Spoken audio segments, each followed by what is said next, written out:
सोचिए, एक supreme court या हाई कोर्ट के जज पर करप्शन के सीरियस आरोप लगते हैं, पूरी दुनिया देखती है, पार्लियामेंट में मोशन पास होता है, लेकिन आखिर में कुछ नहीं होता, ना रिमूवल ना पनिशमेंट और सिर्फ सन्नाटा।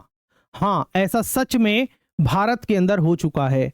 हमारे पास जजेस को हटाने का कानून तो है, लेकिन 75 सालों में सॉलिड प्रूफ होने के बाद भी, सॉलिड आरोप होने के बावजूद भी एक भी सुप्रीम कोर्ट जज या फिर हाई कोर्ट के जज को इंपीच नहीं किया गया है। क्यों? क्योंकि इंडिया की जुडिशरी सिस्टम एक ऐसे जाल में फंसी हुई है जो कैसा है, राजनीति और खामोशी का। इस वीडियो में हम समझेंगे कि सुप्रीम कोर्ट जजेस को हटाने का प्रोसेस क्या है under article 124 clause 4 of the constitution of India. दूसरा, क्यों अब तक कोई जज इंपीच नहीं हुआ। तीसरा, कॉलेजियम सिस्टम जिसके तहत जजेस को अपॉइंट किया जाता है, उसके सीक्रेट्स क्या हैं। हटाने वाला प्रोसेस तो समझेंगे, उसके साथ साथ कॉलेजियम सिस्टम के सीक्रेट्स क्या हैं वो भी समझेंगे। चौथा, और क्या जुडिशियल रिफॉर्म की आज हमें जरूरत है। वीडियो के एंड तक बने रहिएगा, क्योंकि जुडिशरी एग्जाम और एपीओ एग्जाम और लॉ करियर के लिए यह टॉपिक गेम चेंजर है। चलिए सबसे पहले बात करते हैं कानून की। आर्टिकल 124 क्लॉज 4 के तहत एक सुप्रीम कोर्ट जज को राष्ट्रपति हटा सकते हैं, लेकिन तभी जब पहला, पार्लियामेंट के दोनों हाउसेज मोशन पास करें। दूसरा, और वो भी 2/3 मेजॉरिटी से। सिर्फ प्रूव्ड मिसबिहेवियर या इनकैपेसिटी के ग्राउंड पर ही सुप्रीम कोर्ट के जज का इंपीचमेंट हो सकता है। दो ग्राउंड है जिन ग्राउंड्स पर सुप्रीम कोर्ट के जज का इंपीचमेंट हो सकता है, मिसबिहेवियर और दूसरा क्या, इनकैपेसिटी। यह पूरा प्रोसेस जजेस इंक्वायरी एक्ट 1968 में भी एक्सप्लेन किया गया है। पहले इसमें क्या होता है, सबसे पहले 100 लोकसभा के या फिर 50 राज्यसभा के एमपी मोशन फाइल करते हैं। फिर क्या होता है, एक इंक्वायरी कमेटी बनाई जाती है जो इन्वेस्टिगेशन करती है। फिर उसके बाद क्या होता है, अगर वो जज गिल्टी पाया जाता है इंक्वायरी कमेटी की रिपोर्ट में, तो दोनों हाउसेज वोट करते हैं उस पर, वही 2/3 मेजॉरिटी के साथ, जैसा मैंने आपको बताया। और जब 2/3 मेजॉरिटी से पास हो जाए तब जाके प्रेसिडेंट उन्हें हटा सकते हैं। लेकिन अब तक ये प्रोसेस जो है उसके तहत किसी भी जज को आज तक इंपीच नहीं किया गया। यह प्रोसेस आपको सही लगता है ना? लेकिन सच्चाई यह है कि अब तक एक भी जज को ऑफिशियली इंपीच नहीं किया गया। सुप्रीम कोर्ट की हिस्ट्री में पहली बार 1993 में जस्टिस वी रामास्वामी पे सीरियस करप्शन के एलिगेशन लगे थे। इंक्वायरी में उन्हें गिल्टी भी पाया गया था, लेकिन जब वोट का समय आया तो हमारे माननीय मेंबर ऑफ पार्लियामेंट ने वोट ही नहीं किया। मोशन फेल हो गया, 2/3 मेजॉरिटी से पास ही नहीं हुआ। इसके अलावा 2011 में justice Soumitra Sen, Calcutta High Court के जज, उनके अगेंस्ट राज्यसभा में मोशन पास कर लिया गया था और राज्यसभा से पास होने के बाद लोकसभा में पास होता, मगर लोकसभा में वोटिंग से पहले ही जस्टिस सौमित्र सेन ने रिजाइन कर दिया और बच गए इंपीचमेंट से। क्यों नहीं हो पाता इंपीचमेंट, यह बड़ा सवाल है। इसके पीछे के कारण मैं आपको बताता हूं। पहला, पॉलिटिक्स, एमपी जुडिशरी से सीधे पंगा नहीं लेना चाहते। दूसरा, कॉम्प्लेक्स प्रोसेस है, इतना टफ है कि रेयर ही पास होता है। तीसरा, सिस्टमैटिक प्रोटेक्शन, जुडिशरी खुद को इंडिपेंडेंट बोलकर शील्ड बना लेती है, लेकिन क्या यह सच में इंडिपेंडेंस है या फिर अनअकाउंटेबिलिटी है? सोचने पर मजबूर कर देती है। आपको क्या लगता है, कमेंट सेक्शन के अंदर जरूर बताइएगा। अब उसकी बात करते हैं कॉलेजियम सिस्टम की, जिसके तहत जजेस, हायर जुडिशरी के जजेस को अपॉइंट किया जाता है। क्यों हम उसको एक सीक्रेट क्लब कहते हैं? यह सिस्टम, जो कॉलेजियम सिस्टम है, यह डिसाइड करता है कि कौन जज बनेगा। नंबर 1 तरीका, सुप्रीम कोर्ट के 5 सीनियर मोस्ट जज नाम रिकमेंड करते हैं। दूसरा, गवर्नमेंट उस पर एग्री करती है। तीसरा, लेकिन आपको यहां पर एक बात ध्यान देनी है कि कोई रीजन नहीं दिया जाता, ना कोई पब्लिक रिकॉर्ड होता है, ना ट्रांसपेरेंसी, ना अकाउंटेबिलिटी, ना कोई पब्लिक ट्रस्ट। इस पूरे प्रोसेस में। 2015 में सुप्रीम कोर्ट ने National Judicial Appointment Commission Act को अनकॉन्स्टिट्यूशनल भी कर दिया था as violating the judicial independence which is part of the basic structure of the Indian constitution. Basic structure मतलब संविधान का बुनियादी ढांचा जिसे बदला नहीं जा सकता। कोर्ट ने कहा एनजेएसी से जुडिशियल इंडिपेंडेंस खत्म हो जाएगा, इसलिए national Judicial Appointment Commission act unconstitutional है।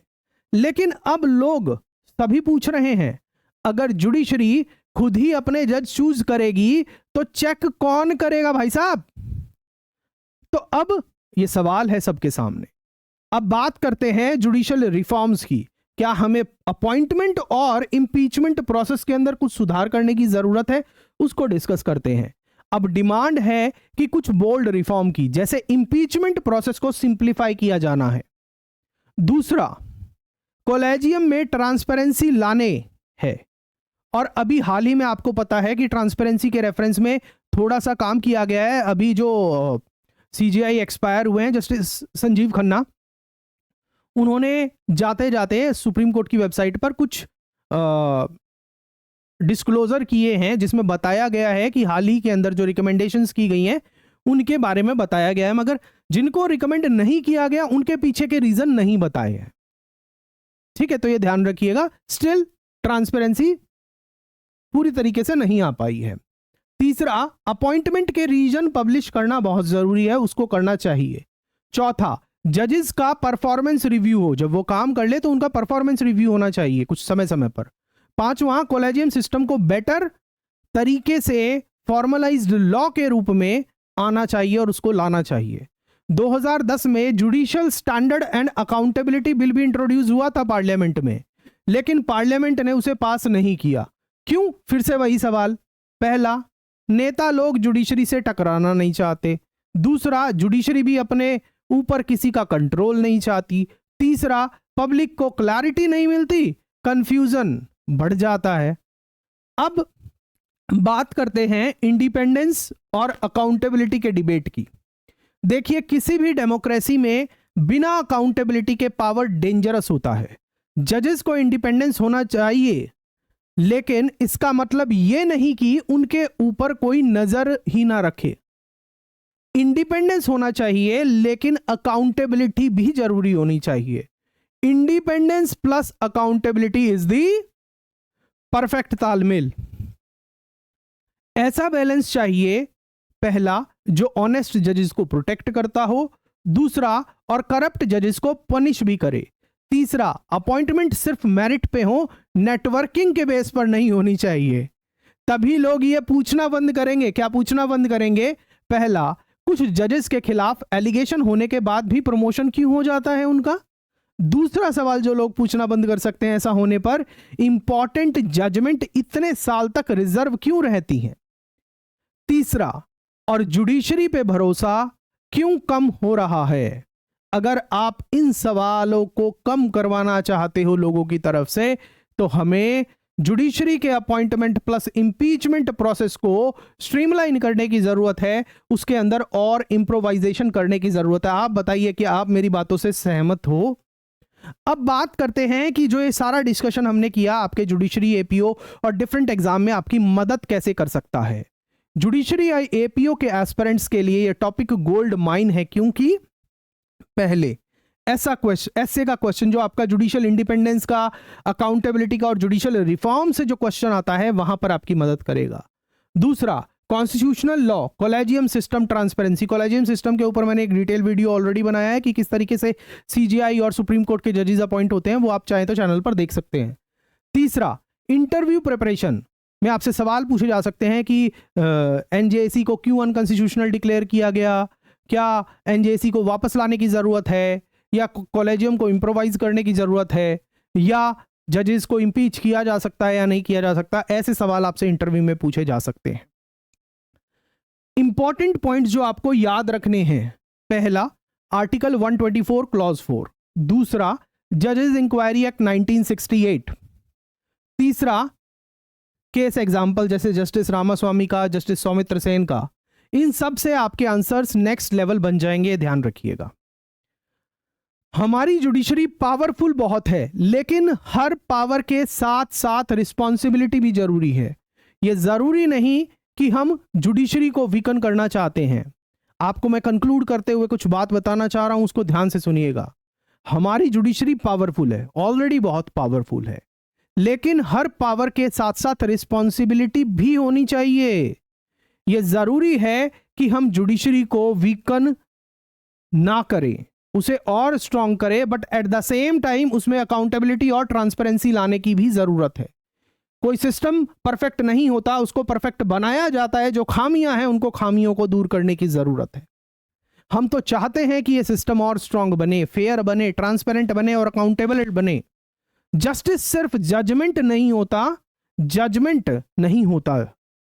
जस्टिस का मतलब होता है public trust. With this our session is complete. अगर आपने इस वीडियो से कुछ भी वैल्यूएबल सीखा है तो लाइक करिए, शेयर करिए अपने लॉ फ्रेंड्स के साथ और सब्सक्राइब करिए दून लॉ मेंटर को। बेल आइकन दबाइए, क्योंकि जुडिशरी का फ्यूचर आपसे शुरू होता है। आप हमारे लेटेस्ट लैंडमार्क जजमेंट कोर्स को भी ज्वाइन कर सकते हैं, आप हमारी वेबसाइट से और एंड्रॉइड ऐप से। सेल प्राइस अभी जस्ट सिर्फ 51 रुपीज है। एमआरपी 1000 रुपए और 1 साल की वैलिडिटी है। सिर्फ 51 रुपए में आपको साल भर तक लेटेस्ट लैंडमार्क जजमेंट मिलती रहेंगी, ऑफिशियल कॉपी मिलती रहेगी, उनका वीडियो लेक्चर्स मिलते रहेंगे सिंपल भाषा के अंदर, वो भी बिना किसी प्राइस हाइक के। तो अगर आप पूरे 1 साल तक, नेक्स्ट 1 साल तक लेटेस्ट लैंडमार्क जजमेंट को हमसे पढ़ना चाहते हैं, सिंपल लैंग्वेज में, डिटेल्ड एनालिसिस के साथ, ऑफिशियल कॉपी ऑफ जजमेंट के साथ, तो हमारे एंड्रॉयड ऐप या हमारी वेबसाइट से आप उस कोर्स को ज्वाइन कर सकते हैं। प्राइस बहुत हमने नॉमिनल रखा है, जस्ट 51 रुपीज, और अभी ये प्राइस कुछ ही समय के लिए है, जल्दी से इसको इंक्रीज कर दिया जाएगा। आप कहीं से भी ज्वाइन कर सकते हैं, हमारी एंड्रॉयड ऐप से या फिर हमारी वेबसाइट से। चलिए मिलते हैं आपसे नेक्स्ट सेशन में। Thank you, God bless you.